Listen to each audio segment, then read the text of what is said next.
Yon mga masters, bali may good news ako sa inyo.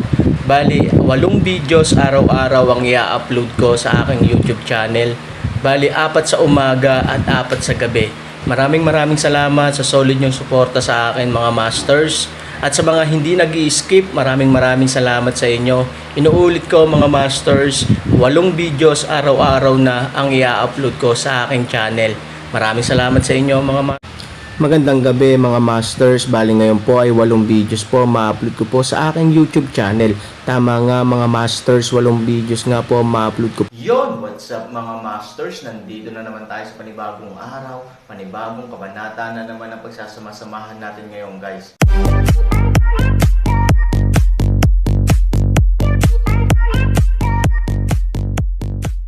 Bali mga masters, kung bago ka pa lang po sa aking YouTube channel, please click the subscribe button, lalong-lalo na po yung notification bell guys, para maging connected pa rin tayo sa isa't isa at maging updated kayo sa mga susunod ko pang video.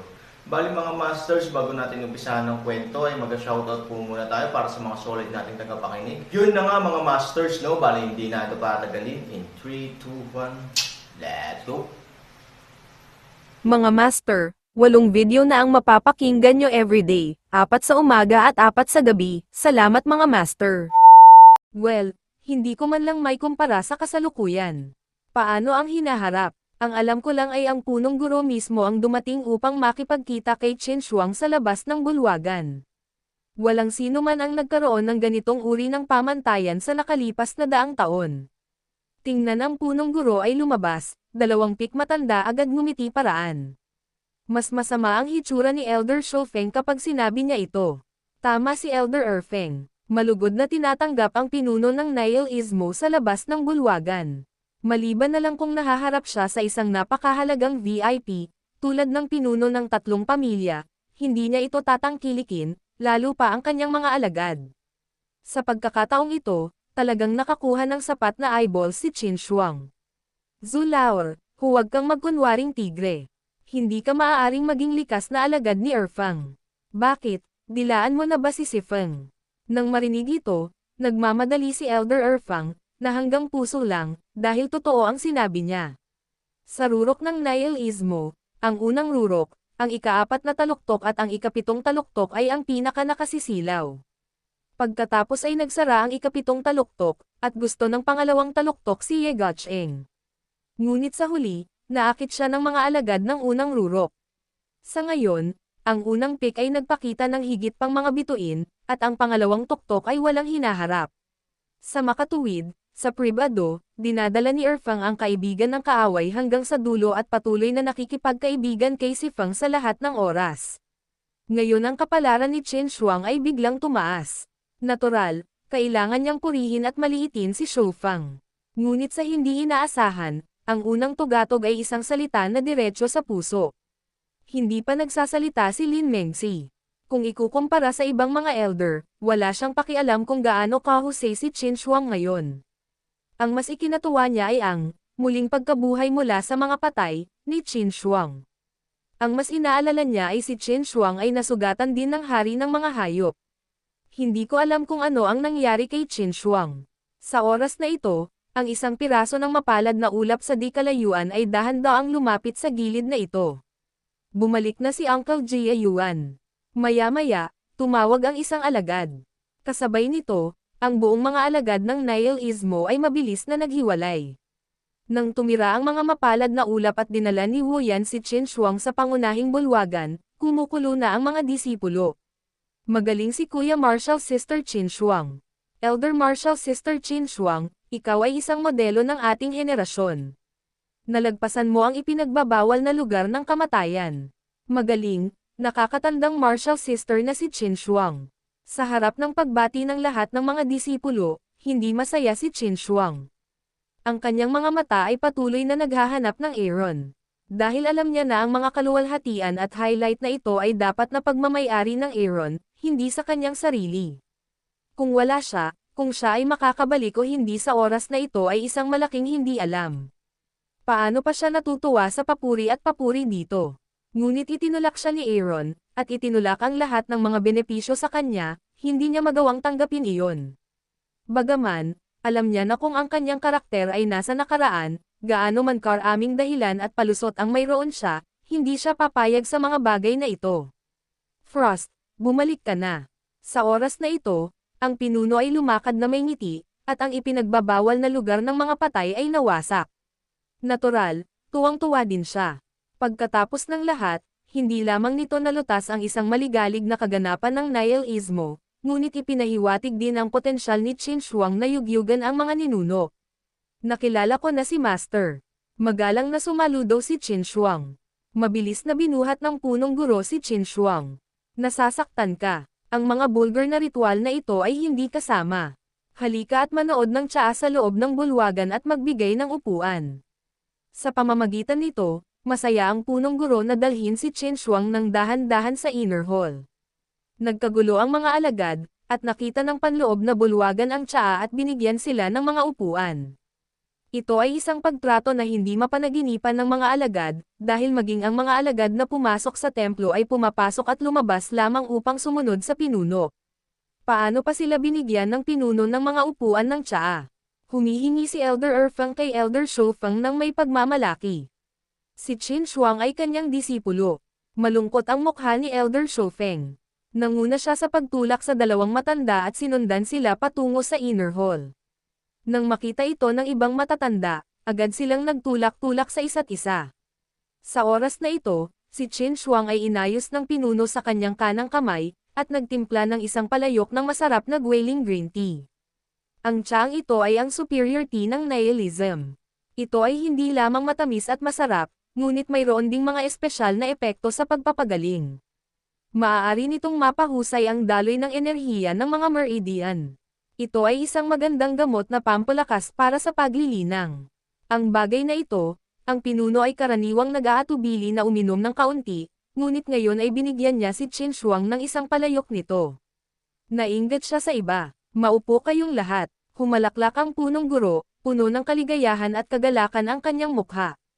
Matapos makaupo ang ilang matatanda, sinabi ng pinuno, sa pagkakataong ito, sinira ni Qin Shuang ang ipinagbabawal na lugar ng mga patay, at matagumpay na nabasag ang isa sa mga hinaharap na problema ng aking nihilismo sa halaga ng pagkakasugat. Ang kanyang katapangan ay kapuri-puri, at ang kanyang kakayahan, ay higit na kapuri-puri. Bilang pinuno, ipinagmamalaki ko ang gayong disipulo. Ngayon, ibinalita ko ang isang mahalagang bagay. Sa pamamagitan nito, tiningnan ng punong guro ang lahat ng tao sa ilalim ng entablado ng may malaking pag-asa. Nang makitang labis silang nakikiusyoso, natawa siya, nagpa siya akong opisyal na tanggapin si Qin Shuang bilang disipulo ng pangunahing bulwagan, at kasabay nito, tamasahin ang damo ng nyebe sa loob ng 10,000 taon. Ano? Sabay-sabay na nagulat ang anim na matatanda, ayon sa mga patakaran ng nihilism, upang maging isang alagad ng pangunahing bulwagan, kailangan mong pumasa sa pagsusulit sa pasukan. Gayunpaman, si Qin Shuang ay hindi pa nakakakuha ng entrance exam, ngunit siya ay pinasok ng pinuno ng maaga. Hindi nakakagulat, leader, it's a 1,000-year rule of nihilism. Ang mga pumapasok sa templo ay kailangang pumasa sa entrance exam. Paano mo malalabag ang mga alituntunin ng iyong mga ninuno? Headpick matanda agad na hindi nasisiyahan na paraan. Sumagot si Elder Erfang, Elder Marshall Brother, patay na ang panuntunang ito, ngunit buhay ang tao. Kung palagi kang susunod sa mga lumang tuntunin, pedantic iyon, conformist iyon. Tama, ayon sa mga alituntunin ng ating mga ninuno, kinailangan tayong lumayo sa ipinagbabawal na lugar ng mga patay. Ngunit hindi lumayo si Qin Shuang. Sa halip, pumasok siya sa ipinagbabawal na lugar at matagumpay itong nasira. Kung tayo sundin ang mga alituntunin, maaari ba tayong magkaroon ng isang masayang kaganapan sa nihilist? Ikaw ay masyadong matigas ang ulo. Mabilis na sumang-ayon si Elder Sanfeng. Sinabi ni Elder Wufeng ng may pang-aalipusta, makinig sa Elder 2 at Elder 3. Pagkatapos ng nihilism, hindi mo na kailangang sumunod sa anumang mga patakaran. Maaari kang pumunta ayon sa gusto mo, tama. Nakangiting iwinagayway ng pinuno ang kanyang kamay, na nagpapahiwatig na hindi na kailangang makipagtalo pa ang mga matatanda. Ibinuka niya ang kanyang bibig, talagang isinaalang-alang ko ang mga alalahanin ng mga matatanda, ngunit ang ginawa ni Qin Shuang sa pagkakataong ito ay ang walang kamatayang tagumpay ng nihilismo. Natural, ito ay ibang usapin. Ano sa palagay mo? Ang kontribusyon ng nakatatandang martial sister na si Qin Shuang ay hindi pa nagawa noon, at walang darating. Hindi ito masyadong umamin ng maaga. Oo, sino ang makakasira sa ipinagbabawal na lugar ng nihilismo? Nakakalokang hakbang ito. Kung tayo ay nihilist ay walang mataas na pamantayan ng papuri, natatakot akong pagtawanan tayo ng lahat ng mga sekta sa mundo. Sumasang-ayon din ang mga disipulo na ang nakatatandang martial sister na si Qin Shuang ay maaaring tanggapin ng hindi karaniwan. Ang bawat peak elder ay may sariling maliit na abacus, na hindi masasabing malinaw ang pinuno. Walang resulta ang pagtatalo nila. Sa makatuwid, itinoon ng pinuno ang kanyang mga mata sa mga disipulo sa templo. Ito ay pinakaangkop para sa mga alagad na matakot sa pinuno, at magkaroon ng mas kaunting salungatan ng interes kaysa sa mga matatanda. Sa pagtingin sa masigasig na mga disipulo, sina Lu Yunfeng at Ye Guocheng ay kasing lalim ng tubig. Younger martial brother, ano sa tingin mo? Nakangiting sabi ng punong guro. Tahimik na sumulyap si Wu Yan kay Shofeng Elder, ngunit tiningnan siya nito. Pagkatapos ay sinabi niya na may ngiti, kung may mga kakaibang alagad sa nihilismo, dapat silang gantimpalaan. Kung hindi, madali silang pagnanasaan ng mga tagalabas. Tumanggo ang pinuno na may kasiyahan. Ngunit kahit na, hindi sapat na tanggapin ng hindi karaniwan. Hindi sapat na gantimpalaan ang damo ng nyebe sa loob ng 10,000 taon, hindi ba? Headpick matanda malamig na boses kawalang kasiyahan paraan. Ang 10,000 taong snowgrass ay isang bihirang bagay sa buong mundo. Maaari itong ilarawan bilang abnormal upang mapabuti ang paglilinang. Ayon sa kasalukuyang pagtatansya, ang taunang output ng snowgrass ay ilang daang halaman lamang, na mas mababa sa 100,000 halaman sa buong mundo. Ito ang nangungunang pandagdag na materyal sa proseso ng paglilinang. Ito ay hindi lamang naglalaman ng napakataas na konsentrasyon ng enerhiya, ngunit ito rin ay isang panggamot na materyal, na nakakapagpagaling ng libu-libong sakit. Sa makatuwid, sa mundo ng lahat ng direksyon, ang bagay na ito ay halos imposible na mahanap. Ang buong nihilismo ay nakaimbak ng libu-libong taon, at mayroon lamang 5. Ngunit ngayon, gustong gantimpalaan ng pinuno si Qin Shuang. Alam ng lahat na kung kakainin mo ang bagay na ito, ang iyong mga nagawa ay tataas ng hindi bababa sa kalahating antas. Kahit na mayroon kang malakas na talento, maaari kang ma-promote sa isang antas. Sa mundo ng 8 panig, ano ang ibig sabihin ng ranggo? Nangangahulugan ito na maaaring magkaroon ng sitwasyon ng pangalawang pagpatay. Ngayon ang Qin Shuang ay maaaring ang kaharian lamang ng tao. Ngunit kapag nakina niya ang nyebe sa loob ng 10,000 taon, sino ang nakakaalam kung maaabot niya ang banal na kaharian at maging ang pinaka-nakasisilaw na tao sa buong nihilismo? Ang ilang mga tao ay kailangang gumugol ng ilang taon sa agwat sa pagitan ng banal na daan at ng banal na daan, ngunit ang iba ay maaaring hindi makamit ito kahit na pagkatapos ng kanilang buong buhay, na natural na nagdulot ng kawalang kasiyahan ng nakatatandang Shofeng.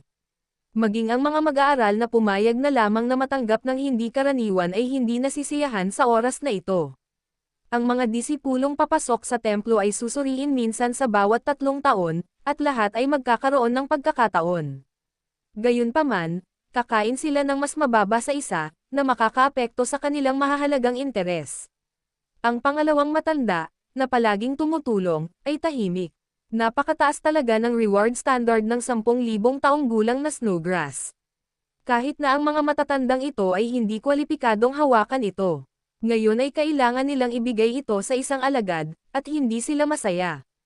Sa madaling salita, ang gantimpala ng punong guro ay maaaring hatulan.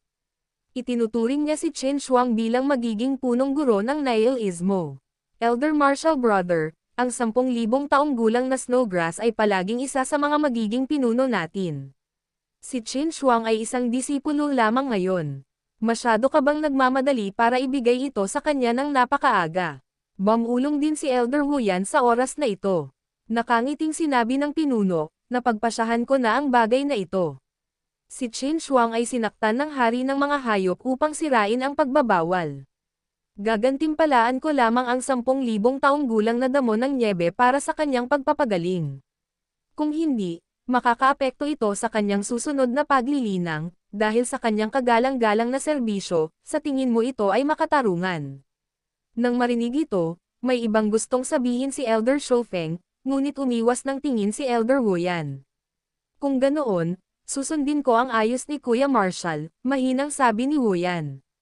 Ang masamang espiritu ni Qin Shuang ay talagang napakabigat. Tila hindi magaan ang pinsala. Ang 10,000 taong gulang na damo ng nyebe na ito ay hindi magdaragdag ng labis na pagtatanim nito. Ang pinakamahalagang bagay ay hindi isang bagay na matukoy ng maaga ang magiging pinuno upang malaman ang regalo ng pinuno. Antong hininga ang lahat, bueno, halika, ibigay mo sa akin ang 10,000 taong gulang na damo ng nyebe. Nagutos ang pinuno, sa sandaling bumagsak ang mga salita, dahan-daang lumapit ang isang disipulo na may hawak na isang mahogany zen box, nang kinuha ng pinuno ang kahon at ibibigay na sana kay Qin Shuang. Sa oras na ito, isang light drink ay nagmula sa bulwagan, 10,000 taon ng nyebe damo, ang pinuno ay maaaring magpadala nito, ngunit Qin Shuang, ikaw ay kwalipikadong kunin ang mga ito, ang mga tao ay tumingin sa likod, dahon gotch ang bibig disdain ng isang mapang uyam, matapatay na nakatingin sa Qin. Nang makita ang mga mata ng lahat na nakatingin sa kanya, si Ye Gotcheng ay lalong ipinagmamalaki ng elder ng Shofeng at malamig na sinabi. Kay Ye Gotcheng, sa main hall, walang kalokohan. Mas mabuting magkaroon ka ng ligtas na paliwanag para sa sinabi mo ngayon, kung hindi, dapat mong harapin ito ayon sa mga patakaran.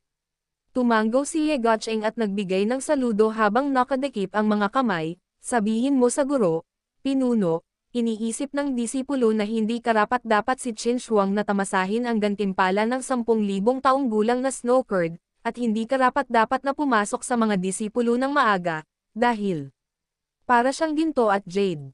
Para siyang ginto at jade. Siya lang, parang ginto at jade ang mga salitang ito biglang nagulat ang lahat, kahit ang pinuno ay nagulat din ng bahagya, ngunit isang katawa-tawang puta na nanliligaw sa mga alipin, na nawala ang lahat ng mukha ng aking nihilismo. Bakit ako ang nararapat sa gantimpala ng ang aking nihilismo? Walang elder martial sister na si Qin Shuang ay napakaganda. Kaya ba niyang manligaw ng mga alipin? Masyadong hindi mapagkakatiwalaan ang chismis na ito, hindi ba? Yun na nga mga masters, no? Bali panibagong kabanata na naman yung natapos natin ngayong gabi. Muli, maraming salamat po.